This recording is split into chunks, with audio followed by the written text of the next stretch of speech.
అంతకంటే ముందు శుక్రవారం ఎప్పుడో ప్రెస్ మీట్ పెట్టడం ఇక్కడే మీ అందరి సమక్షంలో నా తాలూకా అభిప్రాయాన్ని బాపట్ల ప్రజానీకం తాలూకా అభిప్రాయాన్ని నాకు తెలిసిన మేర అంటే పూర్తిగా చెప్పానని నేను అనుకోవట్లేదు. అందులో ఒక 25% 30% చెప్పగలిగా. ఆ చెప్పగలిగిన దాంట్లో ప్రధానమైనటువంటి అలిగేషన్ ఏదైతే విమర్శలు ఉన్నాయో ఆ విమర్శలకి గతంలో నేను 1 సంవత్సరంన్నర క్రితం చేసినటువంటి విమర్శలకి ఇప్పటి వరకు దాని మీద ఎటువంటి వివరణ రాలేదు. కాబట్టి దాన్ని మీరు ఆమోదించినట్టుగా నేను చేసినటువంటి విమర్శల్ని మీరు ఆమోదించినట్లుగా బాపట్ల ప్రజలు ఆమోదించారు అనుకున్నారు. ఖచ్చితంగా పలానా అబ్బాయి పలానా ఆయన మీద పలానా మాట మాట్లాడితే ఆ ఎన్న ఆయన అనిపించుకున్న ఆయన ఏం స్పందించలేదు అంటే అది నిజమేనేమో జనం నమ్మారు. దాని తర్వాత పరిణామాలు జనంలో మీకున్నటువంటి జనంలో మీ మీద ఉన్నటువంటి అభిప్రాయం ఏంటనేది జనానికి అర్థమైంది. తర్వాత 10 రోజుల క్రితం నేను మళ్ళా ఎన్నికలు వచ్చినాయి. ఎన్నికల సందర్భంలో ప్రజలు దాన్ని ఎక్కడ మర్చిపోతారో వాళ్ళకి మళ్ళీ ఒకసారి గుర్తు చేయాలా, గుర్తు చేసి ఈసారి ఈ ట్రిప్పు పొరపాటు జరగకుండా చూసుకోవాలి అని ఒకసారి అప్రమత్తం చేయాలని నేను ఒక ప్రయత్నం చేశాను. ఎందుకంటే మరలా మీరు కానీ తిరిగి బాపట్ల ఎమ్మెల్యేగా అయితే ఏ విధంగా ఇబ్బంది జరుగుతుందో ఏ విధంగా బాధలు జరుగుతాయో ప్రజలకు చెప్పే ప్రయత్నం మొన్న చేశా. అది చేసిన తర్వాత అదృష్టవశాత్తు మీరు స్పందించారు. దానికి మేము ఖచ్చితంగా దాని ద్వారా మీరు ఇచ్చినటువంటి స్పందనకి మీరు దానికి కొంత వివరణ కూడా ఇవ్వడానికి ప్రయత్నం చేశారు. ఆ ప్రయత్నానికి నేను అడిగినటువంటి ఎలిగేషన్స్ ఏదైతే ఉన్నాయో నేరుగా నేను మిమ్మల్ని ఎలిగేషన్ చేశాను. వేరే ఎవరిని మధ్యలో మూడో మనిషి నేను ఎక్కడ కూడా ఇందులో చేర్చలా. మీ వల్ల ఈ నియోజకవర్గంలో జరుగుతున్న నష్టాల గురించి నేను మాట్లాడాను. ఆ నష్టాల్లో మెయిన్ ప్రధానమైనటువంటిది బాపట్ల జనానికి, రైతులకు ముఖ్యంగా నీళ్లు లేక రైతులు పొలాలు ఎండిపోతూ అలో లక్ష్మణ అంటూ రైతులంతా గగ్గోలు పెడుతున్నారు. కనీసం బాధ్యత తీసుకో స్వామి నేను గెలిపించిన పాపానికి అని చెప్పి అడిగారు. బుద్ధి తక్కువై నీకు ఓటేసిన పాపానికి వాళ్ళ గోడు పట్టించుకొని ఆయన రైతులు అల్లాడిపోతున్నారు. దుర్భరమైన పరిస్థితి ఉంది.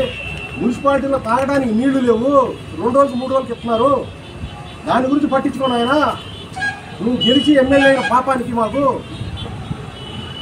బాపట్ల చుట్టుపక్కల బాపట్ల టౌన్లో ఎక్కడ పడ్డా గంజాయి విచ్చలవిడిగా అమ్ముతున్నారు.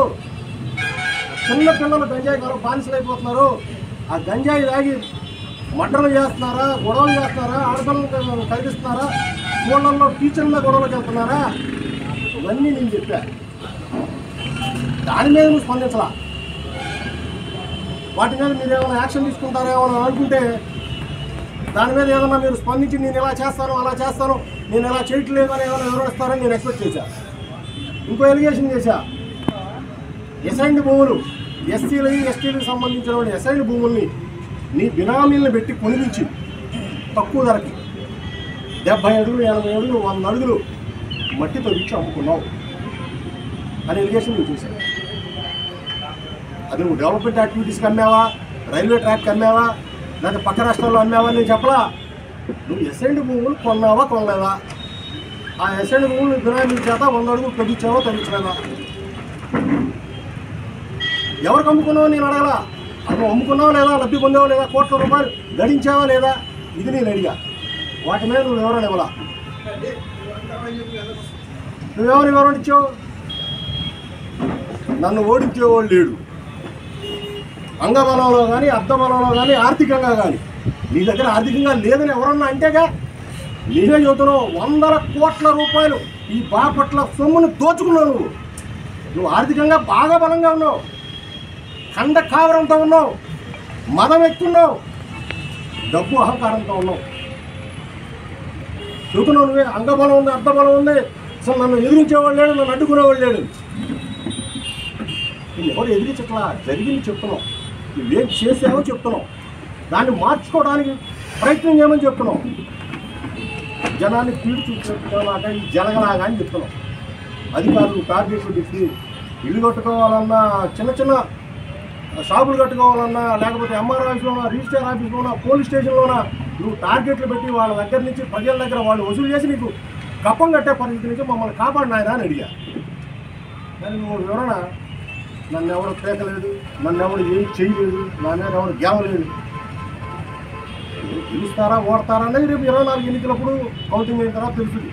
కౌంటింగ్ అయ్యేదాకా మనకు తెలియదు ఎవడో గెలుస్తాడో ఎవడో నెగ్గుతాడు అనేది. ఇప్పుడు సరిగా అది గురించి చెప్తున్నా. దాని గురించి నువ్వు ఎక్కడ నాకు వివరణ ఇచ్చినట్టు నాకు కనపడలా. అంటే ఇవన్నీ నువ్వు ఒప్పుకున్నట్లేనా? గంజాయి అమ్మిస్తుంది నువ్వేనా?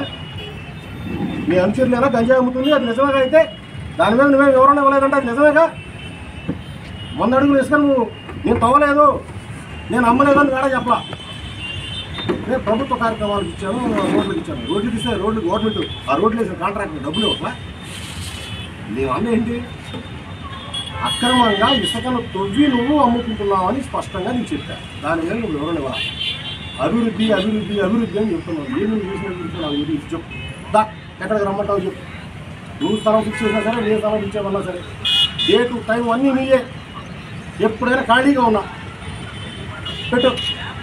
5 సంవత్సరాల్లో 2014, 19 5 సంవత్సరాల్లో గ్రామాల వారీగా నేనేం అభివృద్ధి కార్యక్రమంలో భాగస్వామి అయ్యాను. అంటే నేను చేశానంటే నా ఇంట్లో నుంచి నేనేం తెచ్చిపెట్టలా. ప్రజల సొమ్ము